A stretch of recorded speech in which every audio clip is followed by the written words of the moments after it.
मेरा नाम है सलीम बेग और मैं इसी बस्ती नगर पंचायत भोजपुर ज़िला मुरादाबाद का स्थायी निवासी। और हमने अपने क्षेत्र के विकास के लिए बहुत सारी आरटीआई भी फाइल की, जनहित याचिकाएं इलाहाबाद हाई कोर्ट में भी फाइल की, दिल्ली हाई कोर्ट में भी फाइल की, सुप्रीम कोर्ट में भी जनहित याचिकाएं दायर की। उस सब का मकसद ये था कि देश से करप्शन ख़त्म हो, क्षेत्रवासियों को हक और इंसाफ मिले और हमारे क्षेत्र की जो है तरक्की हो। तो हम सब लोग अपना ग्रुप बना करके वक्तन फ़वक्तन मुरादाबाद में धरना प्रदर्शन करते थे अपने क्षेत्र की मांगों को लेकर। और हमने लखनऊ में विधानसभा के सामने भी भूख हड़ताल की है कि हमारे क्षेत्र में कन्या इंटर कॉलेज हो, डिग्री कॉलेज हो, हॉस्पिटल हो, क्षेत्र में तहसील बने और हमारे क्षेत्र का विकास हो, करप्शन ख़त्म हो, करप्शन फ्री हो मुल्क हमारा। और हमारे क्षेत्र में जितने नौजवान हैं वो सब रोज़गार से लगें और यहाँ की सड़कें मजबूत हों, सफाई सुथराई हो, बिजली पानी ये सब कायदे के साथ जो कानूनी हमारा हक है उसके मुताबिक मिलता रहे। इतने वर्षों बाद आपके हक में फैसला आया है, कैसा लग रहा है आपको? दरअसल अब हम लोग जागरूक लोगों में से हैं, जिंदा लोगों में से हैं, तो हम ये जानते हैं कि हमारे यहाँ का जो जुडिशरी है उसका निज़ाम क्या है, उसका सिस्टम क्या है, किस तरह से चलती है वो। तो ये लगा कि ठीक है, हो गया फैसला।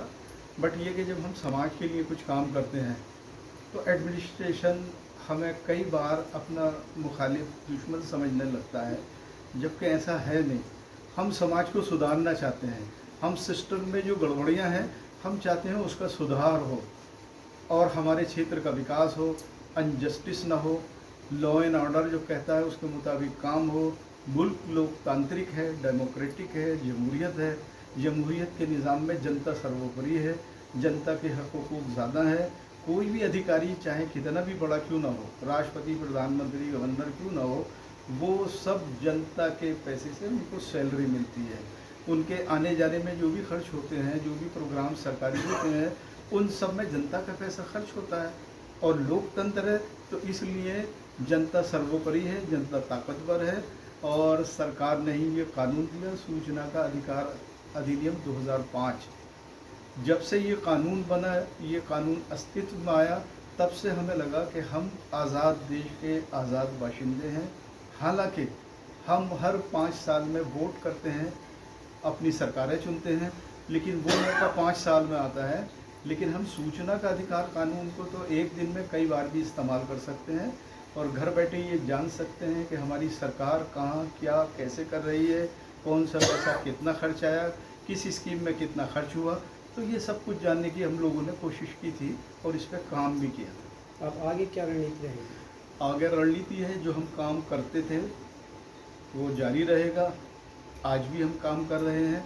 हाँ, इतना ज़रूर हुआ, मैं याद दिलाता हूँ आपको, वो 2007 में हमने सूचना के अधिकार पर काम कर ही रहे थे और हमने अनेक जनहित याचिकाएं सूचना के अधिकार कानून से मिले दस्तावेज़ों के आधार पर इलाहाबाद हाई कोर्ट में दाखिल की थी, ताकि हमारे क्षेत्र का विकास हो। जैसे एंटी रेबीज़ का इंजेक्शन नहीं मिलता था, कुत्ते काटे के इंजेक्शन न मिलने की वजह से, किल्लत की वजह से बहुत से लोगों को जिन्हें कुत्ता काटता था रेबीज़ हो जाती थी और वो पागल हो जाते थे और वो उन्हें लामुहाला अकाल मौत के मुंह में जाना पड़ता था। हमने उसके पीछे वजह जानी, तो वजह मालूम ये हुई कि इसके कुत्ते काटे के जो इंजेक्शन है वो सिर्फ डिस्ट्रिक्ट हॉस्पिटल में रहते हैं। ये सारी जानकारी हमने मुहैया करके इलाहाबाद हाई कोर्ट में जनहित याचिका दायर की। तो हमारी उस याचिका से उस वक्त कुत्तों में पकड़ धकड़ हुई, कुछ कुत्तों की नसबंदियाँ हुई। और फिर ख़ास बात ये थी जो बताने लायक है कि उस वक्त जो ज़िला मुख्यालय पर ही इंजेक्शन कुत्ते काटे के रहते थे वो भोजपुर में भी अवेलेबल कराए गए थे और पीएचसी पे भी कराए गए थे। तो इस तरह के वाक़यात हमने आरटीआई के ज़रिए, लिखा पढ़ी के ज़रिए हुकूमत को, स्टेट, सेंटर गवर्नमेंट और आयोगों और संबंधित विभागों को लिख करके मांगे। और फिर जब हम ये काम कर ही रहे थे, उसी दौरान 2007 में हमारे ख़िलाफ़ एक एफआईआर लिख की जाती है, जिसका हमें इल्म नहीं था। मालूम हुआ किसी के ज़रिए, हमने ठाकुर द्वारा में एप्लीकेशन देकर पता लगाया, थाना भोजपुर से पता करें कि हमारे खिलाफ़ क्या FIR है, तो मालूम हुआ 2 FIR लॉन्च थी उस वक्त। हम इलाहाबाद हाई कोर्ट चले गए, हाई कोर्ट ने उन FIRs को क्वेश कर दिया। इसी बीच में जब ये अखबारों में खबरें छपी, तब स्थानीय पुलिस ने भी उस पर FIR लगा दी थी। लेकिन चूंकि हम एडमिनिस्ट्रेशन से बहुत सारे सवाल पूछ रहे थे, ज़िला इंतज़ामिया के अलावा हम स्टेट और सेंट्रल गवर्नमेंट से भी सवाल कर रहे थे, और कई सारे करप्शन उजागर हो गए और कई सारी अनियमितताओं को लेकर हम हाई कोर्ट गए। उसी दौरान एक मामला पुलिस से रिलेटेड था, पुलिस भर्ती से रिलेटेड था। पुलिस भर्ती 2005-06 में हुई थी, तो मुरादाबाद मुख्यालय पे भी हमने उसकी इंफॉर्मेशन मांगी। इंफॉर्मेशन जो थी विरोधाभासी थी, हमने उसका नियम अनुसार विरोध किया। मामला स्टेट राज्य सूचना आयोग गया, उसने वहाँ से फिर पेनाल्टी की गई जन सूचना अधिकारी पुलिस अधीक्षक मुरादाबाद पर। फिर उसके बाद इंफॉर्मेशन नहीं मिली। आगे चल के फिर SSP मुरादाबाद जो तत्कालीन थे, उनकी पेनाल्टी से कट के 6,000 रुपये हमें मिले थे। तब से एडमिनिस्ट्रेशन नाराज़ हो गया, पुलिस नाराज़ हो गई, स्थानीय हमारी पकड़ धकड़ के चक्कर में लग गई। उन्होंने FIR लॉन्च की, उसी FIR को क्वेश किया, हाई कोर्ट ने क्वेश कराया। फिर इत्तफाक से हम पुलिस की मंशा को भांप गए थे और अपने घर से छोड़े हुए थे। तो हुआ ये, फिर 29 जून 2008 को मैं रात को अपने घर आया, तो हुआ ये था कि पोलियो वैक्सीन की ड्रॉप का वैक्सीनेशन का दिन था। उस दिन तो एक शोर की सी आवाज़ आई बाहर से, मैं घर में था। हमने पूछा ये कि ये शोर कैसा, तो बताया गया कि ये लाइट वाइट भोजपुर में नहीं आती, इसलिए कुछ लोग अपना विरोध दर्ज कर रहे हैं और ये चाहते हैं कि एडमिनिस्ट्रेशन पर दबाव बने और हमें लाइट मिलने लगे। तो मुझे ये लगा कि यार पोलियो की ड्रॉप के ज़रिए ही विरोध क्यों? पोलियो की दवाई पिलाएंगे तो बच्चे हमारे महफूज हो जाएंगे पोलियो से। तो हम ये शायद ये हमारे लोग गलत कर रहे हैं। अगर आप बिजली की डिमांड कर रहे हैं तो ठीक है, लोकतंत्र है, आज़ादी है, आप करिए, लेकिन उसके और भी तरीके हो सकते हैं। मैं बाहर निकल के आया, कुछ ही देर में हमारे दोस्त साथी लोग आ गए, हम लोग अपनी बैठक में बैठ गए, बातचीत होती रही। अचानक से पुलिस आई, SHO था उस वक्त, कोई त्यागी था, मैं जहन से नाम हट रहा है, पंकज त्यागी। वो आए और उन्होंने 2-4 पुलिस वाले थे, उन्होंने कहा कि चलिए आपका एक लेटर है इलाहाबाद हाई कोर्ट से आया, उसको पढ़ लीजिए। हमने कहा लेटर साथ लाना चाहिए था। मुख्तसर ये है कि थोड़ा सा बहस हुई हमारी और जाना पड़ा हमें थाने जाते ही मालूम ये हुआ कि हमें पकड़ लिया गया है, अरेस्ट कर लिया गया है, जबकि कोई FIR नहीं थी। थाना अध्यक्ष ने उस वक्त मुझसे कहा कि ये रहा आपका फ़ोन, जिसे चाहो फ़ोन करो, मेरी मजबूरी है, अरेस्ट मुझे करना है। तो मैंने कहा ठीक है, आप जल्दी करो जो भी कुछ करना है। वो दिन था 29 जून 2008। तो पुलिस के पास क्योंकि FIR या हमारे ख़िलाफ़ कोई अर्जी नहीं थी, एप्लीकेशन कि हमें जो है वो अभियुक्त बनाती, उसने उसी मरी हुई FIR को, जिसको हाई कोर्ट ने क्वेश करने के लिए कहा था, जिसको पुलिस खुद FIR लगा चुकी थी, उसी बिहाफ पे हमें ले जा करके मुरादाबाद मजिस्ट्रेट के सामने पेश किया गया। उस दिन 29 जून का इतवार का था। उस दिन ठाकुर द्वारा का मजिस्ट्रेट बैठता है मुरादाबाद में स्पेशल डे के वजह से। तो चूँकि पुलिस ने आनंद फानंद में ये षड्यंत्र रचा था, पुलिस के पास कोई पुख्ता सबूत हमारे ख़िलाफ़ नहीं थे, पुख्ता एविडेंस नहीं थे। उसने वही पुरानी FIR जिसको वो क्वेश किया था, उसी के बिहाफ पर वो मजिस्ट्रेट के सामने पेश किया।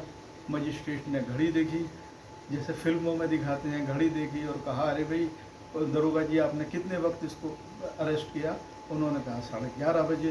तो बोले ठीक है, आज मैं राहगीर के रूप में थाना सिविल लाइन भेज रहा हूँ और कल सुबह मंडे है, आप मेरे सामने ठाकुर द्वारा पेश कीजिए 11 बजे से पहले।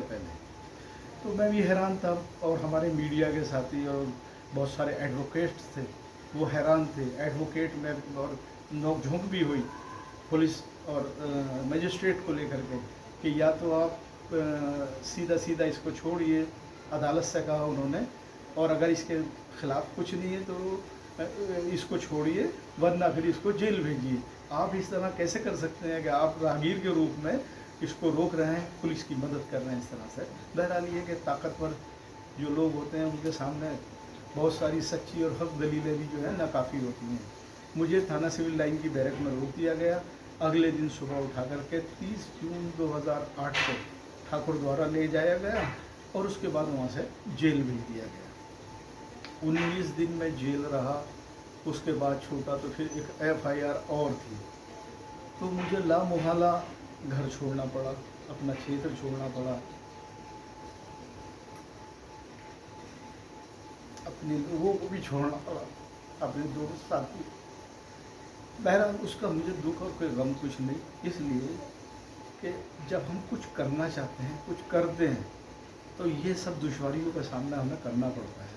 हमने बहुत सारे सामाजिक कार्यकर्ताओं और इंटेलेक्चुअल्स और जो देश में बदलाव लाए हैं उनकी हिस्ट्री को पढ़ा, उनका इतिहास को पढ़ा, तो सबको कुछ ना कुछ कहीं ना कहीं किसी तरह से गमों का और दुश्वारियों का, तकलीफ़ों का से गुज़रना पड़ता है। अब अगर हम अपने नबियों की ज़िंदगी देखें, अपने वलियों की ज़िंदगी देखें, या उन लोगों की ज़िंदगी देखें जो अल्लाह की मखलूक का दर्द रखते हों, उनके दिल में इस बात का रहम हो कि हाँ किसी को तकलीफ़ ना पहुँचे, तो उनको मुश्किलात का सामना करना पड़ता है, मुश्किलों से दो चार होना पड़ता है।